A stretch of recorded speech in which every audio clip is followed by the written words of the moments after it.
हाँ जी दोस्तों, स्वागत है तुहाडा सारिਆਂ ਦਾ स्टडी फाइटर्स ਦੇ ਵਿੱਚ। इस क्लास ਦੇ ਵਿੱਚ ਅੱਜ ਅਸੀਂ शब्द बोध वाला भाग कंप्लीट करांगे।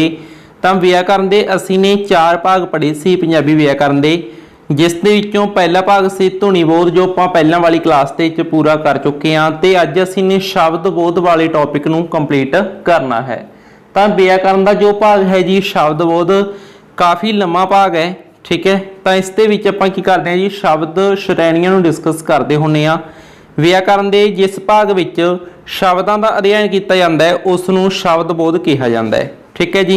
तो शब्दां दा अध्ययन शब्द बोध, धुनियां दा अध्ययन की सी धुनी बोध, वाकां दा अध्ययन की है वाक बोध, ठीक है। सिंपल जी गल है। तो उसनूं असीं की आखदे हां शब्द बोध आखदे हां। तो शब्द बोध दे विच असीं की करदे हां जी 8 शब्द श्रेणियां नूं डिस्कस करदे हां। तो देखो जी शब्द श्रेणियां ਜਾਂ ਆਪਾਂ ਕਹਿ ਸਕਦੇ ਹਾਂ ਕਿ ਇਹ ਕੀ ਨੇ ਸ਼ਬਦ ਦੇ ਭੇਦ ਨੇ, ਠੀਕ ਹੈ ਜੀ। ਪ੍ਰਯੋਗ ਦੇ ਆਧਾਰ ਤੇ ਜਾਂ ਕਹਿ ਲਓ ਵਰਤੋਂ ਦੇ ਆਧਾਰ ਤੇ ਸ਼ਬਦਾਂ ਦੀਆਂ ਕਿਸਮਾਂ ਨੇ, ਸ਼ਬਦਾਂ ਦੇ ਭੇਦ ਨੇ 8। ਇਹ 8 ਕਿਹੜੇ ਕਿਹੜੇ ਨੇ? ਨਾਮ, ਪੜਨਾਮ, ਕਿਰਿਆ ਵਿਸ਼ੇਸ਼ਣ, ਕਿਰਿਆ ਵਿਸ਼ੇਸ਼ਣ, ਸੰਬੰਧਕ, ਯੋਜਕ, ਵਿਸਮਿਕ। ਤਾਂ ਇਸ ਤਰੀਕੇ ਨਾਲ ਇਹ 8 ਕੀ ਨੇ ਜੀ ਸ਼ਬਦ ਸ਼੍ਰੇਣੀਆਂ ਨੇ, ਜਿਨ੍ਹਾਂ ਨੂੰ ਤੁਸੀਂ ਧਿਆਨ ਦੇ ਵਿੱਚ ਰੱਖਣਾ ਹੈ। ਤਾਂ ਹੁਣ ਇਹ 8 ਸ਼ਬਦ ਸ਼੍ਰੇਣੀਆਂ ਨੇ ਵੈਸੇ ਤਾਂ, पर की हैगा कि जिवें देखो नाम है, ठीक है। तो इस दे विच असीं वचन बदलो वाला जिहड़ा भाग करदे हां, वो भी इस दे विच डिस्कस हो जाता है, ठीक है जी। इस तो नाल लिंग बदलो वाला भाग है जिहड़ा वो भी इस दे विच डिस्कस हो जाता है। कारक करदे हां आपां, वो भी इस दे विच डिस्कस हो जाता है। तो इस तरीके नाल अगे नाम दा टॉपिक जिहड़ा वो होर डिटेल दे विच चला जाता है। तो यह भाग काफ़ी लॉन्ग हो जाता है। पर अज आपां की करने जी 8 शब्द श्रेणियां नूं डिस्कस करना है। तो देखो जी आप शुरू करते हाँ पहली शब्द श्रेणी नाम तो शुरुआत आप करते हाँ। नाम की है देखो, पहले सिंपल समझने की कोशिश करो। तुसीं जिथे भी बैठे हो, ठीक है जी, तुहाडे आले दुआले तुहानूं कुछ चीज़ां नज़र आ रही होणगियां, कुछ बस कोई भी वस्तु नज़र आ रही है, उसका एक नाम है, ठीक है। जो भी तुहाडे सामने कोई मोबाइल है, कोई वायर पई है, कोई हैडफोन पए ने, कोई पुस्तक पई है, तो कि वस्तु है। तो वह वस्तु का कोई ना है जिसनूं असीं नाम आखदे हां, ठीक है। कोई जीव है तुहाडे आले दुआले, कोई व्यक्ति है, उसका कोई ना होएगा, ठीक है। तो ये सब चीज़ां की ने नाम ने, ठीक है। पर एक तुसीं कोई चीज़ां आपां नूं दिस नहीं रहीआं। हो सकदा तुसीं गर्मी दे विच बैठ के ये वीडियो देख रहे हो सकदा तुहानूं ठंड जाण लग रही, तुसीं सर्दी दे विच बैठे हो सकदा तुसीं खुश हो सकदा तुसीं दुखी होवो। तो ये की ने भावनावां ने। तो यह भावनावां का भी एक नाम है जिसनूं असीं नाम आखदे हां। तो सिंपल यही परिभाषा की होगी कि किसी व्यक्ति, जीव, थां, वस्तु, हालत, गुण, भाव, कम आदि के नाम नूं असीं की आखदे हां? नाम आखदे हां। यही सी सिंपल यही परिभाषा है। जिवें कि राम, बलद, अमृतसर, पेंसिल, गर्मी, अमीरी, प्यार, फौज, यह सब की ने नाम ने, ठीक है। सिंपल यही परिभाषा होगी। तो हुण अगे इस दियां किस्मां ने। तो इस दियां 5 किस्मां ने, ठीक है जी। नाम दियां 5 किस्मां ने जिन्हां दे नाम इस तरह ने। जिवें कि देखो पहली किस्म अर्थ के आधार पर कहने होंगे आपां, ये अर्थ के आधार पर नाम 5 प्रकार के होंगे हैं। नंबर 1 निजवाचक। निज का अर्थ कि भी अपने स्पैशल आपां की निज मतलब अपने आप नाल संबंधित कोई चीज़ है, आपां की खास हाँ, याद रखो आपां की खास हाँ। तो यह की हो गया? खास नाम हो गया। नंबर 2 है जी जातिवाचक नाम। जातिवाचक नाम की हैगा? आम नाम है ये, ठीक है। जाति मतलब कि जिहड़ा नाम समुची जाति के लिए वरत्या जांदा उसनूं आपां आम नाम आखदे हां, जातिवाचक नाम आखदे। अगे इसकी परिभाषा आपां समझांगे। पहला किस्म समझ लो। पहली किस्म है जी निजवाचक नाम यानी कि खास नाम। दूसरी किस्म है जी जातिवाचक नाम यानी कि आम नाम। तीसरी किस्म है जी समूहवाचक नाम यानी कि इकट्ठवाचक नाम। चौथी किस्म है जी पदार्थवाचक नाम यानी कि वस्तुवाचक नाम। पंजवीं किस्म है जी भाववाचक नाम, ठीक है जी। ये सिंपल यही यहाँ 5 किस्मां ने, इन्हां नूं तुसीं ध्यान दे विच रखोगे। तो हुण आपां पहली किस्म है जिहड़ी इसनूं थोड़ा जिहा विस्तार दे विच समझण दी कोशिश करदे हां कि निजवाचक पड़नाम की है। जिहड़े किसी शब्द तो सानूं किसी खास व्यक्ति का, देखो समझण दी कोशिश करो, खास व्यक्ति, खास जीव, खास थां, खास वस्तु का ज्ञान होवे, उसनूं असीं निजवाचक नाम जां खास नाम आखदे हां, ठीक है जी। जिवें कि गुरु अर्जन देव जी, ये एक खास व्यक्ति का नाम है, ठीक है जी। तो खास व्यक्ति ने ही, तो यह की हो गई निजवाचक नाम हो गया यानी कि खास नाम हो गया। हुण अमृतसर की है? ਅੰਮ੍ਰਿਤਸਰ ਇੱਕ ਸ਼ਹਿਰ ਦਾ ਨਾਂ ਹੈ ਤਾਂ ਇੱਕ ਖਾਸ ਨਾਮ ਹੋ ਗਿਆ ਇਹ। ਠੀਕ ਹੈ ਜੀ, ਕਹਿ ਦਿੰਦੇ ਵੀ ਕੋਈ ਸ਼ਹਿਰ, ਵੀ ਅੱਜ ਮੈਂ ਸ਼ਹਿਰ ਜਾਵਾਂਗਾ, ਹੁਣ ਕੀ ਤੇ ਕਿਹੜੇ ਸ਼ਹਿਰ ਜਾਵਾਂਗੇ, ਸ਼ਹਿਰ ਕੀ ਹੋ ਜਾਂਦਾ ਉੱਥੇ ਆਮ ਨਾਮ ਹੋ ਜਾਣਾ ਸੀ।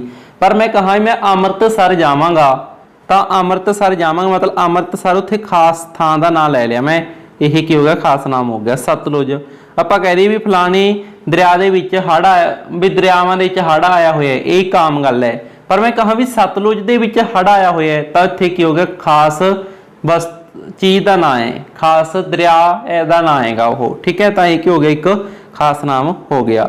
ਇਸ ਤੋਂ ਬਾਅਦ ਹੈ ਜੀ ਜਾਤੀਵਾਚਕ ਨਾਮ। ਹੁਣ ਜਾਤੀਵਾਚਕ ਨਾਮ ਹੈ ਜਿਹੜਾ ਮਤਲਬ ਕਿ ਜਦੋਂ ਕਿਸੇ ਜੀਵਾਂ ਗਿਣਨਯੋਗ ਵਸਤੂਆਂ ਦੀ ਸਾਰੀ ਸ਼੍ਰੇਣੀ ਜਾਂ ਜਾਤੀ ਦੇ ਲਈ ਹਰੇਕ ਜੀਵ ਜਾਂ ਵਸਤੂ ਦਾ ਗਿਆਨ ਹੋਵੇ। ਮਤਲਬ ਕਿ ਕੋਈ ਸ਼ਬਦ ਹੈ ਉਹ ਸਮੁੱਚੀ ਜਾਤੀ ਦੇ ਲਈ ਵਰਤੇ ਜਾ ਰਹੇ ਹੈ, ਸਮੁੱਚੇ ਸਮੂਹ ਦੇ ਲਈ ਵਰਤੇ ਜਾ ਰਹੀ ਹੈ। ਫੋਰ ਐਗਜ਼ਾਮਪਲ ਮੈਂ ਕੋਈ ਸ਼ਹਿਰ ਕਹਿਤਾ, ਸ਼ਹਿਰ ਸ਼ਬਦ ਕਹਿਤਾ ਮੈਂ, ਤਾਂ ਸ਼ਹਿਰ ਕੋਈ ਵੀ ਹੋ ਸਕਦਾ ਹੈ। ਮੈਂ कहता मुंडा, मुंडा कोई भी हो सकता है, मुंडी मतलब कुड़ी कोई भी हो सकती है। तो इस तरह जो मैं नाम लवांगा भी सिमरन कौर, मैं इदा नाम ले लिया किसी का है ना, सीता कौर, तो इदा नाम ले लिया पानी, तो वह की हो गया खास नाम। पर जिवें कहा कोई कुड़ी, मैं कहा भी हरमन सिंह, तो जां मैं कहा भी एक मुंडा, मुंडा शब्द की आम नाम है, जाति है, पूरी जाति लिए वो की वरत लिया अपन एक शब्द वरत लिया। पर जो मैं कहांगा हरमन सिंह वो खास हो गया। ठीक है जी, तो यह की जातिवाचक की परिभाषा होगी। जिमें कि मनुख, मनुख कोई भी हो सकता है ना, पशु कोई भी हो सकता है, शहर कोई भी हो सकता है, दरिया कोई भी हो सकता है, पुस्तक कोई भी हो सकती है, फुल कोई भी हो सकता है। ठीक है, जिमें कहा भी श्री गुरु ग्रंथ साहिब खास चीज़ होगी। जिमें कहा कोई सतलुज ब्यास दरिया है, हुण वो किसी खास दरिया का नाम हो गया। ठीक है, तो वो की हो जाएंगे, खास नाम हो जाएंगे। तीसरी किस्म समझते हैं जी आप समूहवाचक। समूहवाचक है जी, इसनूं असीं इकट्ठवाचक नाम भी कहा जाता है। ठीक है जी, तो देखो इत्थे गल आऊगी पूरे एक समूह की, पूरे एक इकट्ठ की। तो जिहड़ा शब्द व्यक्तियां जीवां जां गिणीਆਂ जाण वालियां वस्तां दे इकट्ठ जां समूह ਲਈ ਵਰਤਿਆ ਜਾਵੇ उसनूं ਅਸੀਂ ਸਮੂਹਵਾਚਕ ਆਖਦੇ। मतलब कि ਜਿਹੜੀਆਂ ਚੀਜ਼ਾਂ ਦੀ ਆਪਾਂ ਗਿਣਤੀ ਕਰ ਸਕਾਂਗੇ।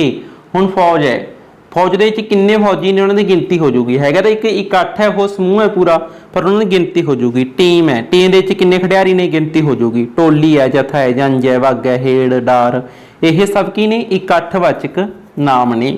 ਠੀਕ ਹੈ, ਯਾਨੀ ਕਿ ਸਮੂਹਵਾਚਕ ਨਾਮ ਨੇ। फौज हुई, श्रेणी हुई। ठीक है, वैसे श्रेणी ਨੂੰ ਬਹੁਤ ਕੀ ਕਹਿੰਦੇ ਨੇ ਵੀ ਇਹ ਆਮ ਨਾਮ 'ਚ ਵੀ ਗਿਣੀ ਜਾਂਦੀ ਹੈ। ਠੀਕ ਹੈ, ਪਰ ਤੁਸੀਂ ਇੱਕ ਵਾਰ ਇਹਨੂੰ ਇਕੱਠਵਾਚਕ ਦੇ ਵਿੱਚ ਹੀ ਗਿਣ ਲਵੋ। ਠੀਕ ਹੈ ਜੀ, ਤਾਂ ਸਮੂਹਵਾਚਕ ਦੀ ਪਰਿਭਾਸ਼ਾ ਆਪਾਂ ਨੇ ਸਮਝ ਲਈ ਹੈ। ਜਦੋਂ ਇੱਕ ਸਮੂਹ ਹੈ ਪੂਰਾ, ਉਸ ਤੇ ਮਤਲਬ ਜੋ ਵੀ ਪਾਰਟਿਸਪੈਂਟਸ ਨੇ ਉਹਨਾਂ ਨੂੰ ਗਿਣਿਆ ਜਾ ਸਕਦਾ ਹੈ, ਤਾਂ ਉੱਥੇ ਆਪਾਂ ਨੂੰ ਉਹਨਾਂ ਨੂੰ ਇਕੱਠਵਾਚਕ ਕਹਾਂਗੇ। ਠੀਕ ਹੈ ਜੀ, ਨੰਬਰ 4 ਚੌਥੀ ਕਿਸਮ ਹੈ ਜੀ ਜਿਹੜੇ ਸ਼ਬਦ ਤੋਂ ਕਿਸੇ ਤੋਲੇ ਮਿਣੇ ਜਾਂ ਹਾੜੇ ਜਾ ਸਕਣ ਵਾਲੇ ਪਦਾਰਥ ਦਾ ਗਿਆਨ ਹੋਵੇ ਉਸ ਨੂੰ ਪਦਾਰਥਵਾਚਕ ਨਾਮ ਕਿਹਾ ਜਾਂਦਾ ਹੈ। ਜਿਵੇਂ ਕਿ ਰੇਤ, ਪੱਥਰ, ਸ਼ੱਕਰ, ਗੁੜ, ਦੁੱਧ, ਪਾਣੀ, ਤੇਲ, ਸੋਨਾ, ਲੋਹਾ, ਕਣਕ, ਚੌਲ। ਇਹਨਾਂ ਨੂੰ ਆਪਾਂ ਕੀ ਕਰਦੇ ਹਾਂ, ਹਾੜਦੇ ਹਾਂ। ਮਤਲਬ ਇੱਕ ਆਈਡੀਆ ਲਗਾ ਲੈਂਦੇ ਹਾਂ, ਮਿਣ ਲੈਂਦੇ ਇਹਨਾਂ ਨੂੰ, ਤੋਲਦੇ ਹਾਂ। ਇਹ ਉਹ ਵਸਤੂਆਂ ਨੇ ਜਿਹੜੀਆਂ ਤੋਲੀਆਂ ਜਾਣਗੀਆਂ, ਮਿਣੀਆਂ ਜਾਣਗੀਆਂ, ਹਾੜਦੇ ਇਹਨਾਂ ਨੂੰ ਆਪਾਂ ਇੱਕ ਆਈਡੀਆ ਲਗਾ ਲੈਂਦੇ ਹਾਂ, ਹੈ ਨਾ। ਤਾਂ ਇਹਨਾਂ ਨੂੰ ਆਪਾਂ ਗਿਣ ਨਹੀਂ ਸਕਦੇ। ਹੁਣ ਦੁਕਾਨ 'ਤੇ ਜਾ ਕੇ ਤੁਸੀਂ ਐਂ ਥੋੜ੍ਹੀ ਕਹੋਗੇ ਦੁਕਾਨਦਾਰ ਨੂੰ ਵੀ ਮੈਨੂੰ 500 ਦਾਣਾ ਖੰਡ ਦਾ ਦੇ ਦੇ, ਜਾਂ ਆਪਾਂ ਉਹਨੂੰ ਇੱਦਾਂ ਥੋੜ੍ਹੀ ਕਹਾਂਗੇ ਮੈਨੂੰ 5 ਦੁੱਧ ਦੇ ਦਿਓ, ਨਹੀਂ ਕਹਿੰਦੇ। ਉੱਥੇ ਆਪਾਂ ਤੋਲਾਂਗੇ ਵੀ 1 ਕਿਲੋ 2 ਕਿਲੋ ਇੱਦਾਂ। ਠੀਕ ਹੈ, ਹੁਣ ਉਹਨੂੰ ਤੋਲਦੇ ਹਾਂ ਜਾਂ ਮਿਣਦੇ ਹਾਂ ਆਪਾਂ। ਠੀਕ ਹੈ, ਕੋਈ ਲੋਹਾ ਹੈ, ਆਪਾਂ ਕਹਿੰਦੇ ਵੀ ਇੰਨੇ ਮੀਟਰ ਇੰਨੇ ਫੁੱਟ ਦਾ ਇਹ ਆਪਾਂ ਨੂੰ ਇੱਕ ਲੋਹੇ ਦਾ ਪੀਸ ਚਾਹੀਦਾ ਹੈ। ਹਨ ਤਾਂ ਉਹ ਚੀਜ਼ ਹੋ ਗਈ, ਆਪਾਂ ਇਹਨਾਂ ਨੂੰ ਮਿਣਦੇ ਹਾਂ, ਤੋਲਦੇ ਹਾਂ, ਹਾੜਦੇ ਹਾਂ।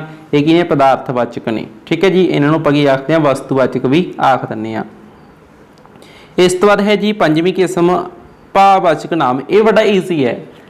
ਕੋਈ ਅਜਿਹੀ ਚੀਜ਼, ਕੋਈ ਅਜਿਹਾ ਗੁਣ ਹੈ, ਕੋਈ ਹਾਲਤ ਹੈ, ਠੀਕ ਹੈ, ਕੋਈ ਭਾਵ ਹੈ, ਤਾਂ ਜਿਹੜਾ ਸ਼ਬਦ ਆਪਾਂ ਨੂੰ ਕੋਈ ਭਾਵਨਾਵਾਂ ਬਾਰੇ ਦੱਸੇਗਾ ਉਸ ਨੂੰ ਆਪਾਂ ਭਾਵਵਾਚਕ ਨਾਮ ਕਹਾਂਗੇ। ਜਿਵੇਂ ਕਿ ਗਰਮੀ ਹੈ।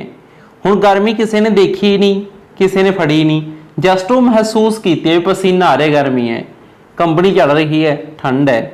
ਠੀਕ ਹੈ, ਆਪਾਂ ਨੂੰ ਵਧੀਆ ਜਿਹਾ ਨਹੀਂ ਫੀਲ ਹੋ ਰਿਹਾ, ਇਹਦਾ ਮਤਲਬ ਬਿਮਾਰੀ ਹੈ ਨਾ। ਆਪਾਂ ਨੂੰ ਗਰੀਬੀ ਇੱਕ ਫੀਲਿੰਗ ਹੈ, ਸਿਹਤ, ਖੁਸ਼ੀ, ਗਮੀ, ਇਹ ਸਭ ਕੀ ਨੇ, ਫੀਲਿੰਗਸ ਨੇ, ਭਾਵਨਾਵਾਂ ਨੇ। ਠੀਕ ਹੈ, ਤਾਂ ਇਹ ਸਭ ਇਸ ਦੀਆਂ ਉਦਾਹਰਨਾਂ ਹੋ ਸਕਦੀਆਂ। ਇਹਨਾਂ ਨੂੰ ਆਪਾਂ ਪਕੜ ਨਹੀਂ ਸਕਦੇ, ਇੱਦਾਂ ਯਾਦ ਰੱਖੋ ਤੁਸੀਂ। ਇਹਨਾਂ ਨੂੰ ਆਪਾਂ ਦੇਖ ਨਹੀਂ ਸਕਦੇ, ਟੱਚ ਨਹੀਂ ਕਰ ਸਕਦੇ। ਠੀਕ ਹੈ, ਟੱਚ ਨਹੀਂ ਇਹਨਾਂ ਨੂੰ ਕਰ ਸਕਦੇ, जस्ट ये की फीलिंग्स ने, इन्हों आप सिर्फ महसूस करांगे। किसी ने वफादारी नूं महसूस किया, वड्डिया ने किया होएगा, जस्ट वो महसूस होती है भी वाह क्या बात है वफादारी वड्डी है, पर उन्होंने किसी ने फड़िया नहीं ना भी फड़ के रस्सा पा के रख लिया भी चलो ये काम आओगे इन्ने साल फड़ के रख लेने, नहीं रखी जा सकती। प्यार है, देशभक्ति है, बुढ़ापा है, ठीक है, ये सब फीलिंग्स ने, ठीक है जी। तो यह की आ जाएंगे भाववाचक नाम का हिस्सा होणगियां, ठीक है। तो 5 किस्म अपनी नाम दियां समझ लईयां ने। इस तो बाद आपां दूसरी शब्द श्रेणी डिस्कस करते हाँ जी, पड़नाम। जेकर तुसीं ने नाम की परिभाषा चंगे तरीके नाल समझ ली तो पड़नाम की परिभाषा बिल्कुल ईजी हो जाऊगी। ओह शब्द जो नाम की थां ते वरतिया जावे उसनूं पड़नाम कहा जाता है। बिल्कुल हो गया ना ईजी, जेड़ा शब्द नाम की थां वरतिया जावे उसनूं पड़नाम कहा जाता है। बिल्कुल ईजी जी गल है। मैं, असीं, तुसीं, ओ, जिवें मैं इहदी एक एग्जाम्पल देना चाहांगा तुहानूं। जिवें कि आपां कोई वाक लिखते हैं, वाक अपने की लिखिया राम स्कूल जाता है। हुण मैं की लिखा भी राम स्कूल जाता है, चलो जान तो कोई गल नहीं, पढ़िया होगा बेचारा है ना। तो राम स्कूल जाता है, मैं इत्थे की लिख रहा, नाम की है राम, राम सी ना। हुण मैं राम नूं हटा के इत्थे की लिख रहा ओहो स्कूल जाता है, समझ गई। तो हुण मैं की कीता, नाम की थां ते एक शब्द वरत लिया ओहो, है ना। मैं स्कूल जाता हाँ इदां बना सकते सी आपां, तुसीं स्कूल जाते हो, वो स्कूल जाते हैं, इदां है ना। मतलब कि आपां नाम की थां ते जो शब्द वरतांगे उसनूं पड़नाम कहा जाता है, ठीक है। सिंपल जी गल होगी। तो इस दियां किस्मां समझदे हां आपां। इस दियां किस्मां ने जी 6, ठीक है जी। पड़नाम दियां 6 किस्मां ने, देखो किहड़ियां ने। नंबर 1 पुरखवाचक पड़नाम, नंबर 2 निजवाचक पड़नाम, नंबर 3 निश्चयवाचक पड़नाम, नंबर 4 अनिश्चयवाचक पड़नाम, नंबर 5 संबंधवाचक पड़नाम, नंबर 6 प्रश्नवाचक पड़नाम। तो यह जिहड़ियां 6 किस्मां ने, हुण आपां अगे इन्हां दी व्याख्या समझांगे। जिहड़ी पहली किस्म है जी बड़ी इंपोर्टेंट है, पुरखवाचक पड़नाम। पुरख मतलब किसी इंसान दे लई जदों आपां कोई शब्द वरतांगे, ठीक है जी। जिवें कि देखो कोई मैं कह रहा भी ओ अज आया सी, मैं अज उत्थे जावांगा, तुसीं अज कित्थे गए सी। आपां इंसान लई एक पुरख लई ये शब्द वरतदे हां भी ओ, तुसीं, मैं, ओ, है ना। इदां दे शब्द आपां वरतदे हां। तां जिहड़े शब्द असीं अपने जां दूजे पुरखां दे नाम ते दी थां ते वरतदे हां, भी आपां राम, शाम, हरीश, कोई हरमन, सरमन कुछ भी कहण तो बिना, उसका नाम लैण तो बिना अपने कोई शब्द वरत लए, ठीक है। तो पुरखां दे लई वरत लए, ओह की है पुरखवाचक पड़नाम है, ठीक है। जिवें मैं, तुसीं, ओ सब की ने ये पुरखवाचक पड़नाम दियां किस्मां ने। पर एक खास गल की बन जाती है कि इहदा पुरखवाचक पड़नाम है ना, वो अगे 3 हिस्सों के विच वंडिया होया है, ठीक है जी। पुरखवाचक पड़नाम नूं कि फिर 3 हिस्सों के वंड लिया आपां ने। सिंपल जी गल है, पहला पुरख, दूजा पुरख, तीजा पुरख। जिवें इंग्लिश च पढ़ते होने आपां first person, second person, third person, ठीक है जी।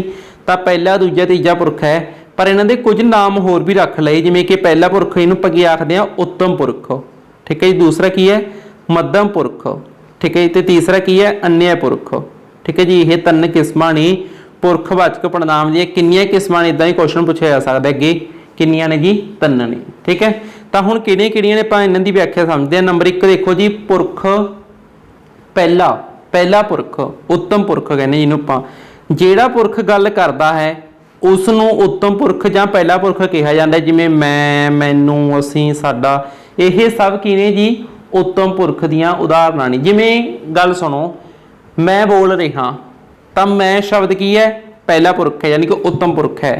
मैं कहा भी मैनू गर्मी लग रही है, वो मैं खुद लिए शब्द वरतिया। जिहड़ा बोलन वाला है, जिहड़ा गल करन वाला है, वो की शब्द वरत सकदा है। मैं अपने लिए की शब्द वरत सकदा भी मैं ये कीता, मैनू गर्मी लगदी है, साडा यह काम बहुत वधिया हो गया, ठीक है, असीं अज उत्थे जावांगे। मैं खुद लिए ये शब्द वरत सकदा, मैं, मैनू, असीं, साडा। पर जिस नाल मैं गल कर रहा, मैं गल करन वाला, जिहड़ा पुरख गल करन वाला है ओह की वरतूगा मैं, मैनू, साडा। पर जिहड़ा नंबर 2 आपां गल करदे हां, जिहड़ा पुरख ओह जिहदे नाल गल कीती जा रही है, जिस पुरख दे नाल गल कीती जावे उसनूं मध्यम पुरख जां दूजा पुरख कहा जाता है। मैं जिस नाल गल कर रहा उहनूं मैं की कहांगा तूं, क्या कहांगा तुसीं, तेरा, तुहाडा। यह सब शब्द मैं वरतांगा। मैं कहा भी तू कित्थे गया सी, है ना, तुसीं कित्थे गए सी, है ना, तेरा ये काम अधूरा पिया है, तेरा ये काम पूरा हो गया है, तुहाडा की ना है। इदा मतलब तू, तुसीं, तेरा, तुहाडा ये शब्द आपां किस लई वरतदे हां, जिस नाल गल कर रहे हैं आपां। ठीक है जी, ओह की है अपने कोल मध्यम पुरख है। ठीक है जी, हुण आपां दूजा पुरख आखांगे। हुण मैं की कर रहा नंबर 3 अन्य पुरख यानी कि तीजा पुरख। इस दे विच की होऊगा, जेड़े पुरख दे बारे गल कीती जा रही है, मैं गल करन वाला, तुसीं गल सुनन वाले हो, ते आपां गल किस दी कर रहे हां, ओहदी गल कर रहे हां, तां ओह उन्हां दे उसदा इह सब की हो जाणगे जी, अन्य पुरख हो जाणगे। जिस बारे गल कीती जा रही है उसनूं असीं अन्य पुरख या तीजा पुरख आखदे हां, जिवें ओह, उन्हां दे। ठीक है, मतलब कि अपने विचकार नहीं है गया, मैं बोलण वाला, गल करन वाला, तुसीं गल सुनन वाले, तुसीं दूजे पुरख हो, तीजा कौन है जिस ते बारे गल कीती जा रही है। तो इस तरीके नाल आपां ने पुरखवाचक नूं पूरा डिटेल दे विच समझ लईए। इस तो बाद आपां पड़नाम की दूसरी किस्म की गल करते हैं, निजवाचक पड़नाम। ਜਿਹੜਾ शब्द करता दे नाल आके उस वाक दे करता की थां वरत्या जावे उसनूं निजवाचक पड़नाम कहा जाता है। जिवें कि देखो जी, शब्द आपां वरतदे हैं भी मैं आप उस नाल गल करांगा, मैं आप उत्थे जावांगा, मैं की है पड़नाम सी। ठीक है, तां करन वाला कौन सी, मैं करता सी।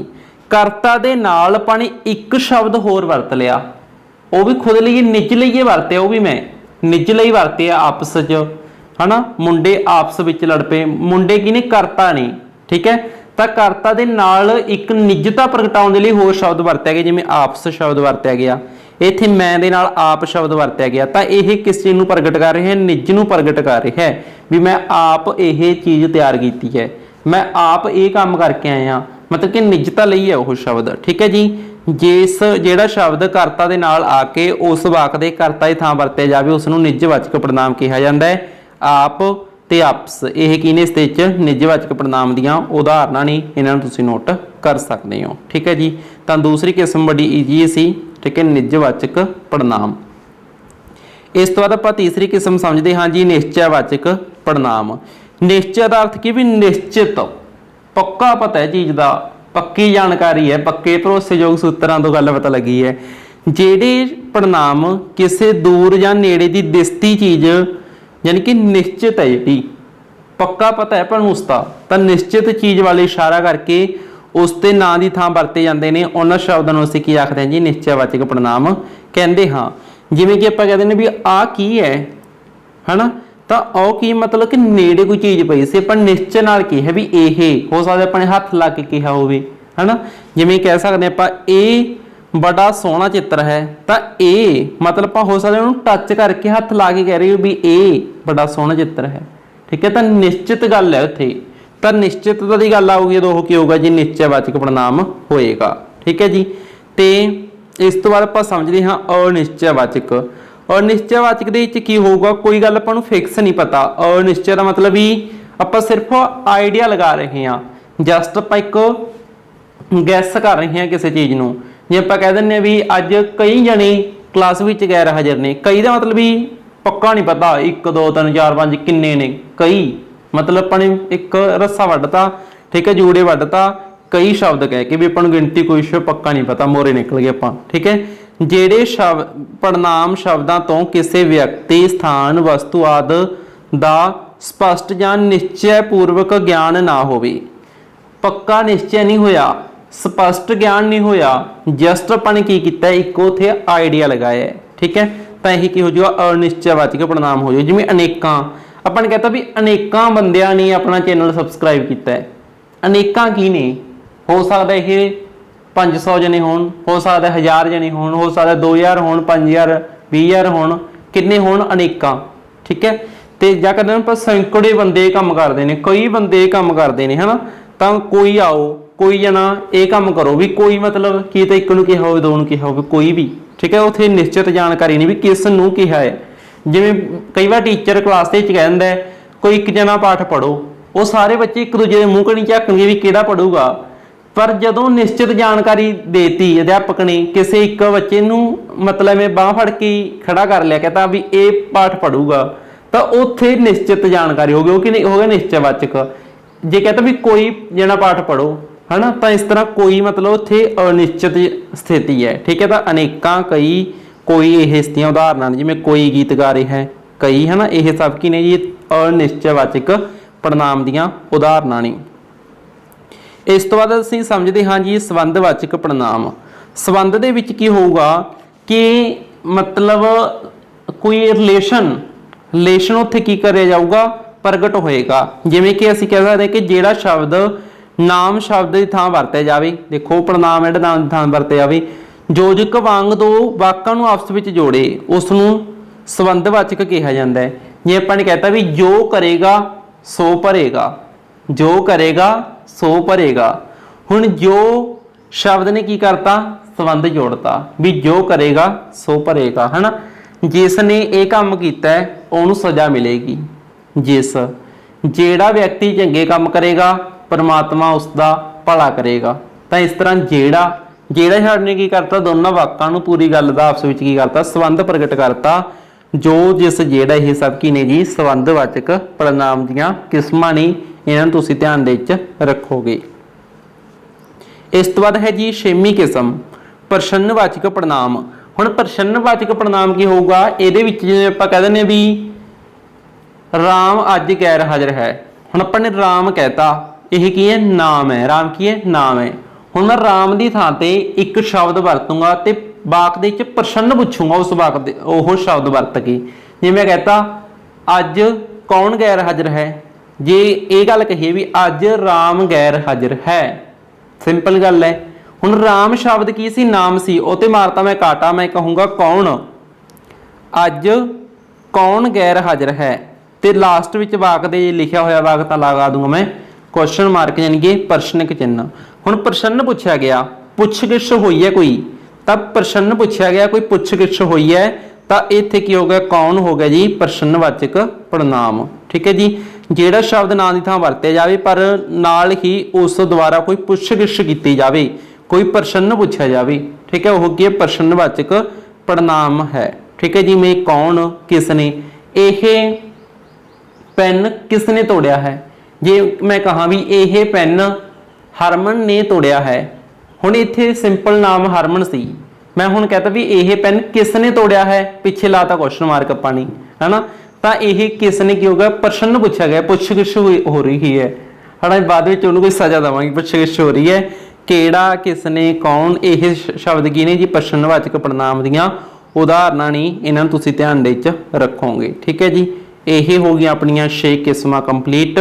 इस तो बाद बाकी शब्द श्रेणियां जिहड़ियां हो आपां नैक्सट क्लास के डिस्कस करांगे, ठीक है। वैसे तो सलाह से भी 8 दी 8 शब्द श्रेणी तुहानूं इक्को क्लास च प्रोवाइड करवा दईए, बट ये कुछ पार्ट्स अलग अलग बन गए, ठीक है। तो अज आपां पहली शब्द श्रेणी नाम ते पड़नाम नूं कंप्लीट कर लिया, बाकी आपां नैक्सट क्लास के डिस्कस करांगे।